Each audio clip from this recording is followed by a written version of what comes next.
Déjà, il faut féliciter les deux équipes qui ont donné ce genre de match. Donc voilà, je pense que c'était un match bien maîtrisé de notre part.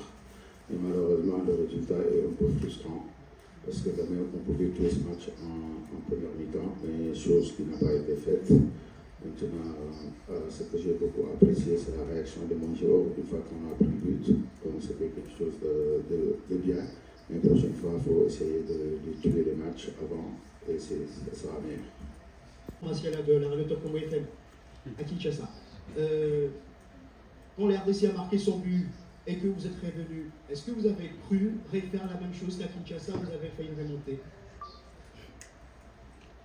Oui, bonsoir, je m'entends.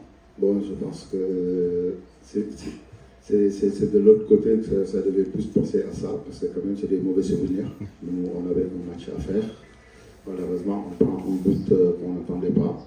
Donc voilà, et derrière, il y a une belle réaction de la part de mes joueurs pour revenir le plus rapidement possible. Et on poussait pour aller chercher ce deuxième but parce qu'on avait à cœur de se qualifier dès ce soir. Mais malheureusement, c'est pas le cas. Maintenant, on va continuer à travailler pour préparer le prochain match. On a vu un Sénégal dominant en première heure, mais en seconde période, juste après le but de la République démocratique du Congo et avec l'entrée d'Ibrahim Mbaye, on a vu que la physionomie du match a changé. Est-ce désormais le moment de faire confiance à cette jeune garde-là? Oui, bonjour Adia. Je pense que c'est la réaction de toute une équipe. Donc Ibrahim a fait une bonne rentrée et aussi il y a Lamine qui est venu, il y a Habib. Donc nous c'est le collectif. Donc voilà, après chaque match a ses raisons. Donc maintenant on va préparer notre match contre le Bénin. Après on verra, voilà, là on les laisse se reposer.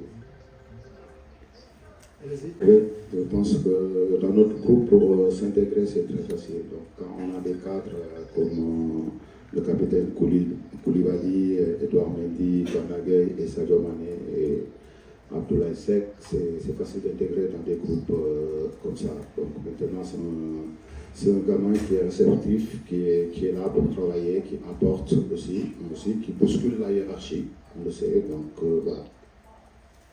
Vous avez le micro. La même chose face au Botswana, avant l'ouverture du score, il y avait eu pas mal d'occasions gâchées. Est-ce que vous avez peur que cette inefficacité offensive puisse vous porter préjudice pour la suite de la compétition? Et est-ce que c'est le point que vous gommerez au fil de la compétition? Merci beaucoup.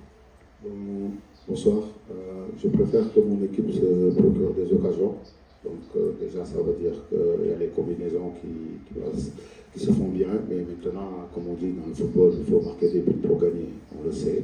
Aujourd'hui, c'est la preuve est là, donc on sort sur ce match avec un point. Je pense que si on était efficace en première mi-temps, on pouvait partir avec 2-0, parce que quand on voit les stades, le Sénégal était largement au-dessus de la RDC à la première mi-temps. Maintenant, c'est le football. On va apprendre de nos erreurs, on va essayer de corriger sur 2 jours, parce que quand même on a des joueurs intelligents, impliqués, qui sont là, qui travaillent. Je pense qu'on va continuer à travailler dans ce sens. Très bien. Alors coach, vous l'avez dit, ce match-là aurait pu être résumé en première période. On a vécu le même scénario lors du premier match. Est-ce que justement cette efficacité offensive n'est pas dans le choix des hommes? Puisque quand même, on a vu, c'est vrai que Jackson avait marqué 2 buts, mais il avait aussi manqué énormément d'occasions. On a vu aussi le cas Ismaël Sarr. Est-ce que finalement, ce n'est pas sur le choix individuel des hommes? Non, je ne pense pas, parce que quand même, comme je l'ai répondu à la question précédente, moi, je préfère des joueurs qui se procurent des occasions. Donc voilà, maintenant, il faut être plus clinique devant le but, et je pense qu'ils sont conscients de ça.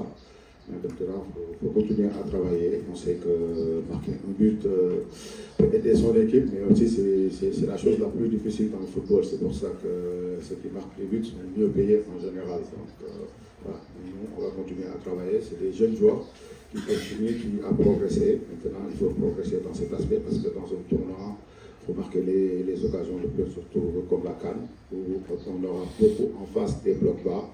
Que quand ils marquent, ils vont se regrouper. Mais maintenant, on arrive à les contourner, à se procurer des occasions. Donc je pense que c'est quelque chose d'acquis. Maintenant, il faut aller enfoncer le cou pour essayer de marquer des buts le plus rapidement. RDC, coach, je vais parler d'un personnage qui est magnifique dans le football sénégalais, c'est Sadio Mané. avec son âge, 33 ans, c'est qu'il est né à Bambali, du côté de la Casamance. Bon, il a fait un parcours exceptionnel. Est-ce que c'est le même Sadio Mané qui a aujourd'hui 118 sélections, je crois, avec 52 buts, avec les Gaïndés, où en fait, il est en train de se régénérer, on a l'impression. Déjà, bonsoir et merci pour cette question. Quand même, là, vous touchez le meilleur joueur de l'histoire du Sénégal. C'est Sadio Mané, c'est un monument. Je pense qu'il apporte beaucoup à cette équipe. Et c'est un joueur extraordinaire. Donc voilà, moi je pense que c'est une chance de l'avoir dans notre effectif. Parce qu'il aide et il est là, il est au service du collectif. Quand on le voit défendre comme il le fait dans ses matchs, c'est un exemple. Donc c'est quelqu'un vraiment qu'on doit saluer. Il ne faut pas attendre que le jour qui décidera un jour d'arrêter pour montrer que voilà, on l'aime tant. Je pense que Sadio Mané est aimé partout dans le monde. Il le montre sur le terrain, il le montre en dehors du terrain. Et c'est des gens comme ça, on en a besoin de les côtoyer. Et c'est une chance, moi, en tant que coach, d'avoir Sadio Mané dans mon effectif. Et par le passé, être tranchant sur les changements dès qu'on sentait que l'équipe en difficulté.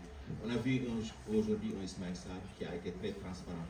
Pourquoi avoir attendu aussi longtemps pour changer alors que Pape avait cette marque-là? Bonsoir Arona. Je pense que le moment que Ismaël il sortait, c'était un moment, bon, après les changements ça dépend. Donc c'est pas que on doit jouer 55 minutes, on doit faire des changements, parfois il faut attendre. L'équipe était bien en place, donc après une fois qu'on a pris le but, malheureusement le changement arrive à ce moment. Mais après voilà, c'est un choix. Son choix, donc peut-être demain ça va être fait à la mi-temps, peut-être même en première mi-temps. Tout dépendra de ce qu'on nous propose. Maintenant, celui qui est arrivé derrière a été vu profond, a fait une bonne entrée, et ceux qui sont derrière, et après c'est le collectif. Après il y en a qui démarrent, il y en a qui arrivent. Donc il n'y a pas des minutes pour se dire qu'à cette minute-là, on doit rentrer ou pas. Le point perdu, parce que vous pouviez avoir votre ticket pour le deuxième tour dès aujourd'hui, ou bien vous pensez directement au Bénin qui gagne en confiance avec cette victoire d'aujourd'hui? Regret, non, parce que voilà, moi je suis, pour l'instant, bon là je suis en conférence de presse, c'est normal qu'on parle du match contre la RDC. Moi je suis focus contre le Bénin, donc on va essayer de gagner ce match. Maintenant, il y a des choses qu'on pouvait dire que si on les avait fait, mais maintenant ces choses, c'est pas son passé. Maintenant, il faut focus sur le match prochain.